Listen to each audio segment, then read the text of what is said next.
যুক্তরাষ্ট্রের সঙ্গে প্রযুক্তি ও উদ্ভাবনের ক্ষেত্রে অংশীদারিত্ব জোরদারের সম্ভাবনা রয়েছে বলে দাবি করেছেন ভারতের প্রধানমন্ত্রী নরেন্দ্র মোদী। এই বিষয়ে শুক্রবার 18 এপ্রিল টেলিফোনে কথা হয়েছে মোদী ও মার্কিন ধনকুবের ইলন মাস্কের।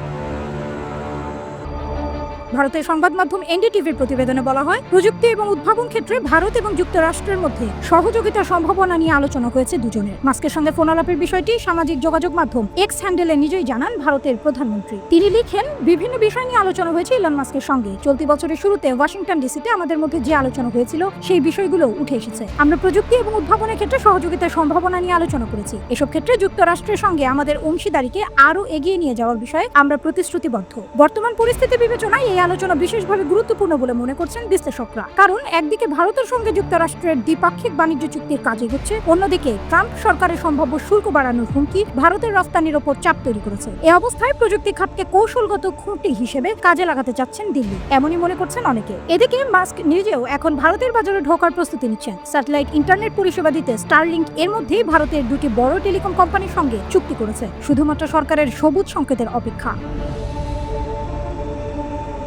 একই সঙ্গে টেসলাও দিল্লি এবং মুম্বাইয়ে কর্মী নিয়োগ দিতে শুরু করেছে। খোঁজা হচ্ছে শোরুমের স্থানও। এরই মধ্যে 21 এপ্রিল ভারত যাচ্ছেন যুক্তরাষ্ট্রের ভাইস প্রেসিডেন্ট জেডি ভ্যান্স। প্রধানমন্ত্রী মোদীর সঙ্গে তার বৈঠক ঘিরে আলোচনায় থাকবে অর্থনীতি, ভূ রাজনীতি এবং বাণিজ্য।